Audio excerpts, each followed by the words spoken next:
supporting documentation for that. As you know, I prefer. Thank you very much. Do you have any amendments or substitutes or any other things? There are no amendments or substitutes. Fantastic. The only change to the code, the charter is removal of any language that's gender specific and moves it to non-gender specific language. And there's also a strike of a couple of words that are, I think, in excess in the charter. And that is what the bill does. All right, patron, any questions for the patron? All right, is there anyone who is here to speak in favor of the bill? Anyone who is here to speak against this bill? Anyone who also thinks that this bill is great and should be moving on to be reported out to full committee? Can I get a motion? Move to report. Can I get a second? All right, the motion's been made and properly seconded to send this great bill out to full committee. So the clerk will open the roll. We like inclusivity, yay. All right, clerk will close the roll. Ayes 5, nays 0. The bill reports out. Thank you. Next up, Delegate Mugler with HB 731. Good afternoon, Madam Chair and members of the committee. How are you? Fantastic. Thank you for asking. I present to you this afternoon House Bill 731. It's a bill to amend and reenact 15.2-2286 of the Code of Virginia relating to zoning and alcoholic control licenses. The City of Hampton has requested me to carry this bill. They would like to amend the Virginia Code to give the city greater authority to regulate businesses that intend to have retail alcoholic beverage licenses similar to the authority available in Norfolk and Richmond. The bill would allow the use permit to be subject to an automatic review and expiration if there's a change in business operator or property ownership. So the city currently requires use permits for restaurants and retail alcoholic beverage licenses that provide live entertainment. And some examples of the conditions on use include requiring security staffing, complying with ABC licensing, maximum occupancy limits, dance hall regulations, noise ordinances, and the like. Older use permits have not always included these modern conditions, which can lead to negative impacts on neighborhoods where these businesses are located. The authority would also allow the city to specifically tailor conditions to each operator based upon their specific floor layouts and business plans. All right. So this is a nice little Christmas tree that we're just doing a little home cooking, right? Right. All right. Is there any questions for the patron? All right. Is there anyone who is here to speak in favor of the bill? Is there anyone who is here to wait, I see someone's pointing to someone. Yeah, I do have. I did alert, as former colleagues, I did alert the city of Hampton that their bill was Yes. stepped out. I have members of the city attorney's office here if there were any questions. Okay. And they've run to see Delegate Bulova. Gotcha. Oh, first off, okay. Is there anyone who's here to speak in opposition to the bill? Discussion. Delegate Poindexter. Madam Chair, I just have a question.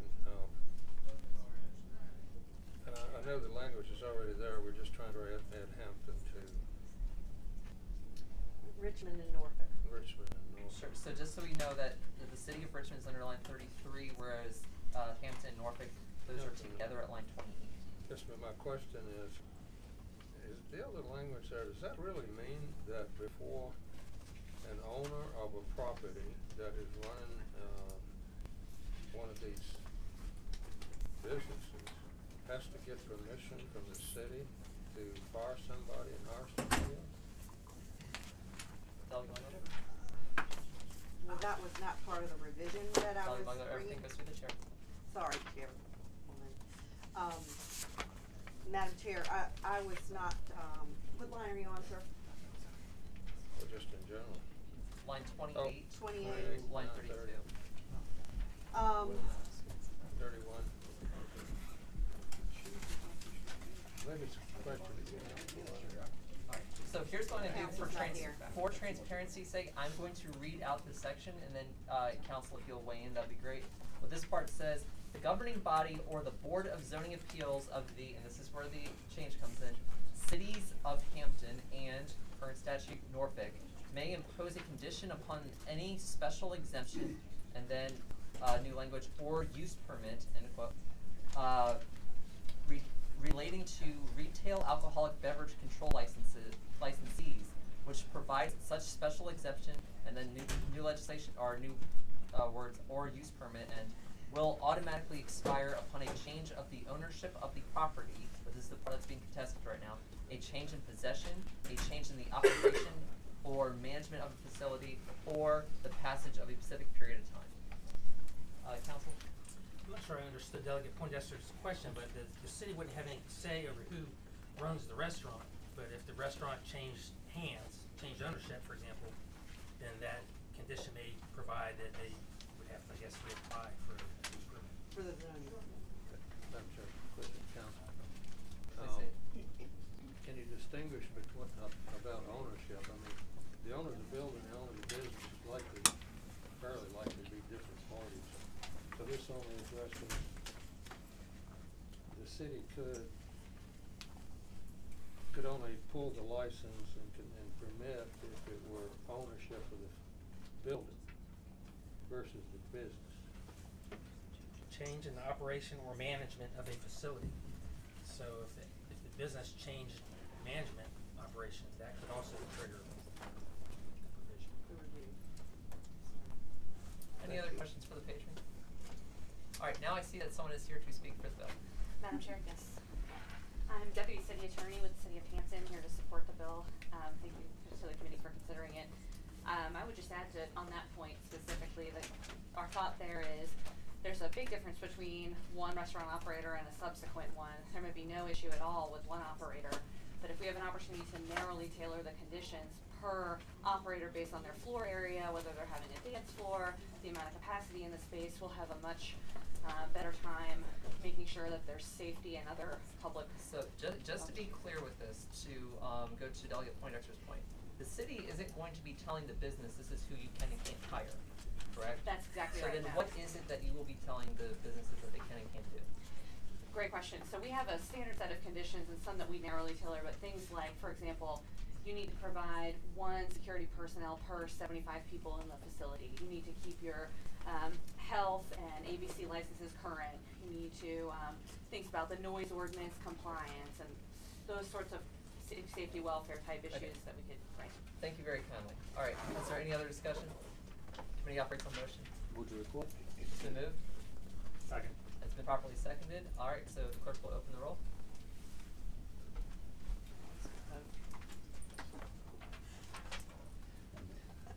All right, clerk will close the roll. Ayes 5, nays 2. Bill reports. Thank you, Delegate Mugler. All right, next up is Delegate Bell with HB 343. I apologize, Madam Chair. Everyone's stepping on everyone. No nays. We're all going to be our best friends here. Madam Chair, I House Bill 343. You have small bills, modest bills. This is a modest and small bill. A modestly small bill. No, not that. Smaller than that. Madam Chair, like many communities that have volunteer fire departments, all boroughs have had trouble getting by, making it new volunteers. We're trying to find ways to help them do the things they find difficult. There are limitations on what support the county can provide, and you'll see in the new language. What they'd like to do is provide them with some backroom support. And what this would allow is with regards to volunteer fire services, emergency services, the provision of in-kind resources for contract management services, capital projects, assistance in preparing requests for information, bids or proposals, and budgeting services. The county thinks they can provide this just with its existing staff. The current law does not allow them to do that for these very small volunteer fire departments. They would hope they could take some of the, if you will, backroom costs away. It's a way to provide very modest support. We have someone from the county who's here to testify if you need it. Well, politicians get in-kind support all the time, so why shouldn't y'all, right? All right. Would you like to speak to the bill? Madam Chair, members of the committee, I'm David Blunt, speaking on behalf of Albemarle County. Certainly appreciate Delegate Bell introducing the bill. I think you did a great job explaining it. Really, the county just looking for some flexibility to provide some resources that they don't believe they're currently allowed in law. What do you think that you need right now versus what you got? Well, the limitation in the language bill limits the donations of in-kind resources to specific events. So, the confines of that would not allow Delegate Bell, some of these back office support type things, such as contracting and budgeting and that type of thing, at least according to their attorneys. And this, what type of events is it that you're seeking to do? The events is the current language. We're actually looking to expand the flexibility in the law so that they can provide things, support for things other than events. Gotcha. Okay. Understood. Thank you. All right. Any questions for the patron? Is there anyone else who is here to speak in favor of the bill? Is there anyone who's opposed? Delegate Bell, you have the last word. Would ask the committee for its consideration. Thank you. Delegate Poindexter. No, just come back to statement and a motion. Statement first. I think that would be very important in writing grants for these small places to get money. So I move to report. Great. All right. All right. It's been moved properly seconded. And by the way, a question for council: is it okay if a member has requested to speak and then makes the motion, or do we have to have someone else who makes the motion? Okay, that's fine. Great. All right. So motion's been made and properly seconded. All those in favor, you can just vote. Thank you. All those in favor, please vote. Or all those who like to vote. All right, and clerk will close the roll. Ayes 5, or ayes 6, no 0. Bill reports. Thank you, Delegate Bell. Thank you, Madam Chair. All right, Delegate Rush, you are up next with Thank you, Madam HB Chair. 1611. So that's come here.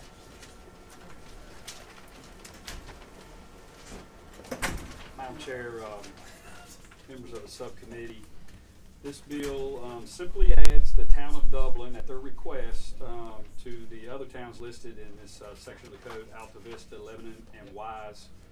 They'd like to be able to do take over their maintenance of their roads in the town, and they asked me to put this in, and had a letter from the mayor and town manager, and a resolution from the town council. Great, another Christmas tree today. We Yes. love these. Okay, any questions for the patron?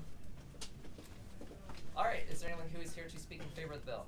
I would Yes. speak in favor of the bill because I live right down the road, and while he does not support my equal rights, he does support I do support equal roads. my road maintenance, and so I am in support. Well, with the prerogative of the chair very much does, so I'm happy to make that up for you. And this committee, we are going to work together so that we take care of the town of Dublin. Yes. All right, is there anyone who is opposed to this legislation? All right, committee operates on motion. Second. All right, move's been made and properly seconded to report HB 611 to full committee. All those who would like to add to our Christmas tree, please say aye. This is a small Christmas tree. It is a small Christmas tree. It's cute. It fits in the, like in the living room. It's nice. Yeah. All right, It's a part clerk of will the close the roll. Ayes 5, no 0. Bill reports. Thank you, Madam Chair. Thank you so much, Subcommittee. Delegate. Appreciate it. All right, next one is going to be Delegate Keem. Madam Chair, members, I appreciate your time. I have House Bill 707. This Okay. deals with an issue that some of you have seen before on tree canopies. And right now in the code, there are rules about what kind of areas will have what kind of tree canopy growing back at certain times and geographic coverage. There's an exception to that, which is in one code section. There's an exception for the town or the city of Williamsburg, which gets a special treatment of having the canopy at 10 years as opposed to 20 years. I'm not sure what the history is there.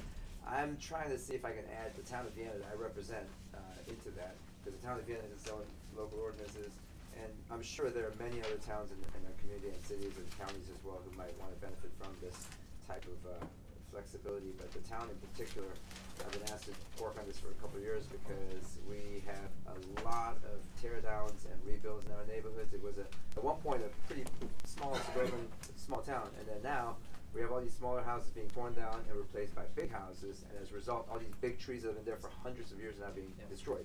So the town would like to require the trees be replaced in a bigger way as opposed to these small ones, but unfortunately with the state code, we're kind of stuck with a smaller canopy. Sure. That's all we're trying to do. And at this point, what conversations have you had offline? Like, I know, like, I was being followed by people today asking about this bill.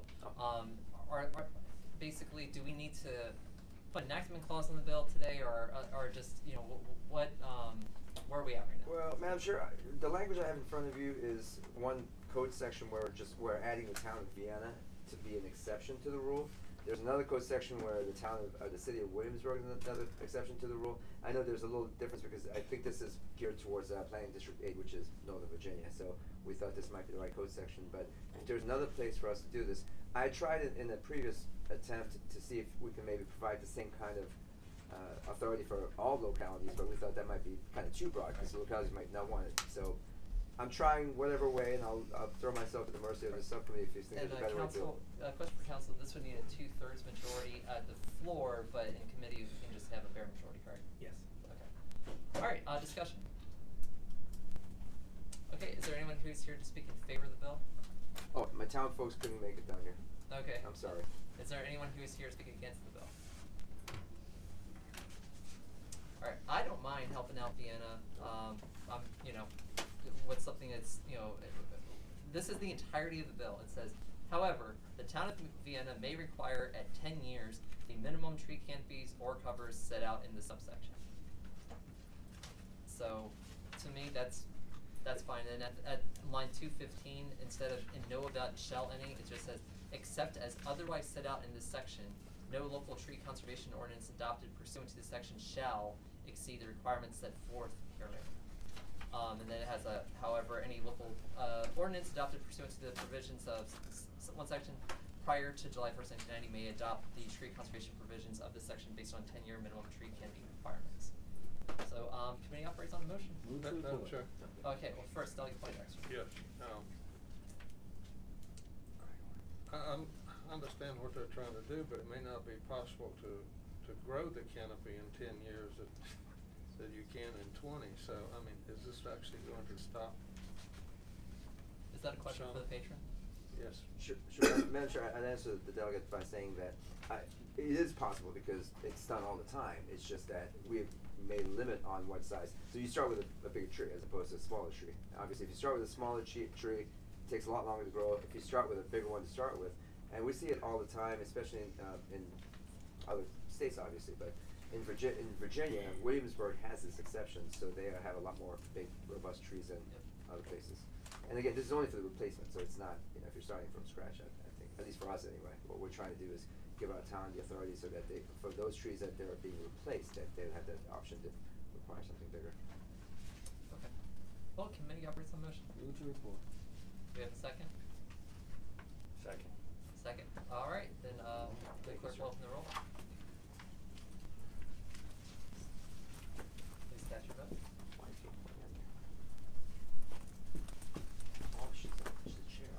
Alright, clerk, close the rolls. Ayes 5, no 0. The bill reports. Thank you, Delegate King. Thank you, ma'am. Thank you, members.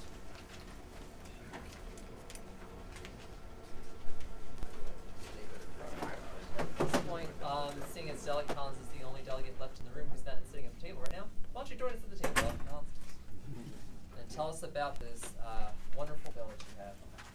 Yes, ma'am. HB 1572 allows the town of Front Royal to create its own industrial development authority. There is a history to this bill, isn't there? There is, and I was going to run through it. So, What's the town of Front Royal sits within the purview of the county of Warren. Warren County had an economic development authority which partnered with the town of Front Royal to bring development, businesses, and jobs. Through a variety of bad acts, the majority of the EDA is now under indictment. The sheriff committed suicide, and about $17 million has been in some way squandered. So the EDA of Warren County is, of course, now not able to function based upon all these things. So other bills have been introduced by Delegate Weber, and some bills introduced in the Senate have brought some transparency to the EDA process through the entire Commonwealth to try to avoid this from happening again. But meanwhile, the small little hamlet of Front Royal is now without any kind of ability to attract businesses to the town. And so they have reached out. There's a resolution from the town that was submitted when I asked for this to be drafted. So they would like to create their own industrial development authority to be able to try to bring businesses and grow, be a prosperous and growing community. And this would also require a 2/3 floor vote, correct? Yes. Okay. All right, questions for the patron. Is there anyone who is here to speak in favor of the bill? Anyone against the bill? My question is, has similar legislation been introduced before, and if so, what's been the fate of it? So that was a question I had with council regarding, we sent some emails back and forth discussing whether or not the town actually needed this or not. I think we both fell to the position of better safe than sorry than trying to create one and finding out that whatever they're doing is not effectual. I'm not aware of any other towns. This will be the first time we've given a town the authority. Obviously cities, independent cities have done it, but this might be new law. This also might be the stump of the Christmas tree going forward. Yep. So that and I understand Madam Chair's So it's a concern. municipal pilot program. If you want to call it that, I'll accept that as a friendly Council, line would you like amendment. to weigh in on this? Yeah, when we originally discussed it, my initial reaction was, well, I think the town can already do this, because this is how this chapter's set up. You don't come to the General Assembly for approval, they just use the authority here. But as I read it, and I'm sorry, I'm having trouble with my finger on the exact language now, but as I read it, I realized what the issue was, and there was some ambiguity as to whether they could, since they were still official, they're still part of this other EDA. And the language wasn't clear whether they were allowed to start another one when they're still a part of it. Yes. Delegate Poindexter, you look like you have a question. Madam Chair, Yes. question for the patron. Proceed. Thank you.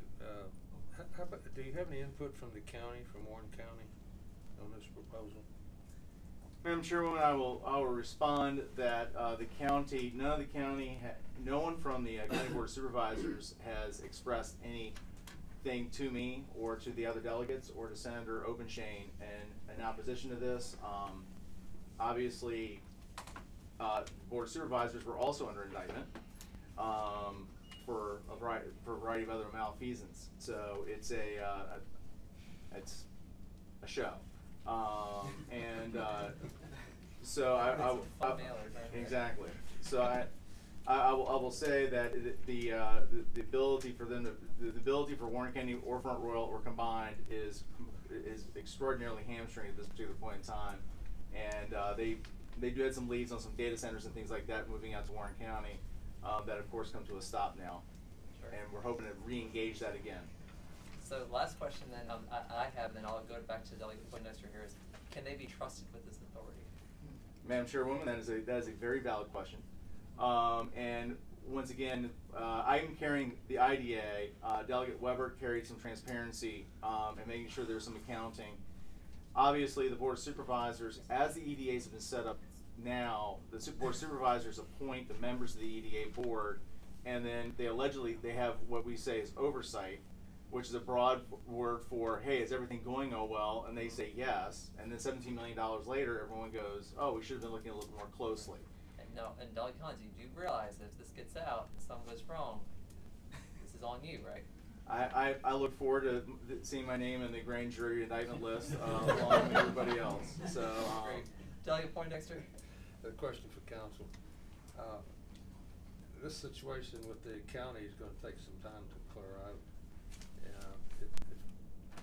Would it be reasonable to consider amending this to allow the town to be the daddy rabbit for the county also for maybe some Can period council of time? please define daddy rabbit? It's in the code. I don't know, I don't think the town wants to be associated with the county at this point. I think that's. Delegate Collins, can you please weigh in on that? I think Delegate Poindexter wants to make a friendly amendment. I just need your judgment on it. and Madam Chairwoman, I would take that as a friendly amendment. I think that Front Royal, the town of Front Royal also has new management. A lot of and the new management is very interested in clearing the house and re-engaging the system, the process, and getting grants and things of that nature. So even if this is I think Delegate Poindexter's point is well taken, and I would find that as a friendly amendment. I think conversations with council, the town probably can do this without this legislation. I think that given how everything's intermingled and intertwined, I think it's better safe than sorry, but I would take that as a friendly amendment. So then, Delegate Poindexter, can you please restate your amendment both for council as well as yourself? Madam Chair, it was a suggestion. I didn't have the exact amendment. Okay, well, can words. you suggest, can you restate your suggestion so the council can get on the legalese and then we can move to adopt it? That we allow the town be allowed to establish an EDA. What, spell it out, what's the word? Town of Economic Front Development Royal Authority. may create its own industrial development authority.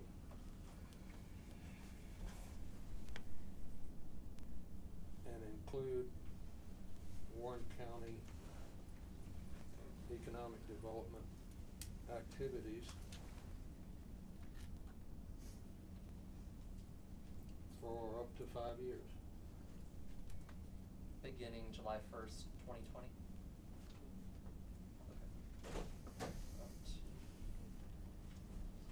Okay. I'd be more comfortable, Madam Chair, I'd be more comfortable having input from the county, but I'm just trying to help the problem, because I know what the situation Right, is. and as previously stated, it's a friendly amendment, so I mean, like, we can work with you, it's not a problem.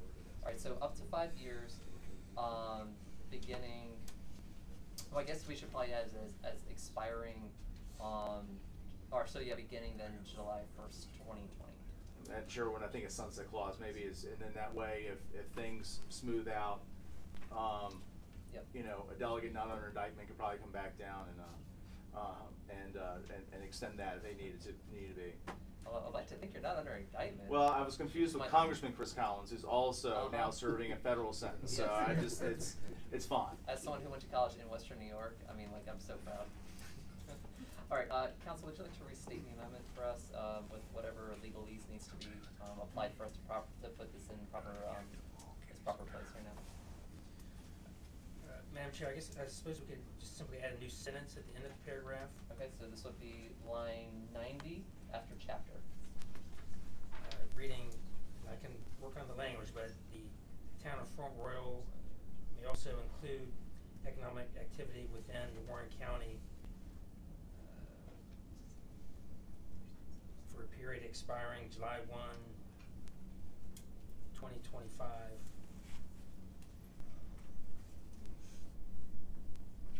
With such industrial development. Alright, so it's expiring. Alright, will someone like to move the amendment? Move the amendment. So moved? I move the amendment. Oh, he already moved it. Second. Alright, it's been moved, properly seconded. All those in favor? Aye. Alright, all those opposed? Great. Alright, so the amendment's been moved and properly seconded. Can we have a motion on the, if we're going to report, it is going to be move as amended, and report. So moved. Okay, it's been moved? Second. It's been seconded. Great. Alright, so we're going to report the amendment, to full committee. All those who'd like to vote, please do so now.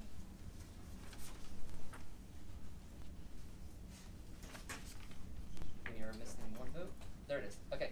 Clerk will close the roll. Ayes 5, no 0. Your Thank you, vote Madam is on. Chairwoman. And Thank you. please send a message to Front Lawn and Warren County here that they have to have their act together on this. Otherwise, this is not going to be friendly for the long term. Yes, ma'am. Thank you. I think everyone's on board. Thank you very much for your work on the bill. Thank you very kindly. Alright, right now we are missing a quorum. I see Delegate Marshall's here, so we have to go and find a 5th member. So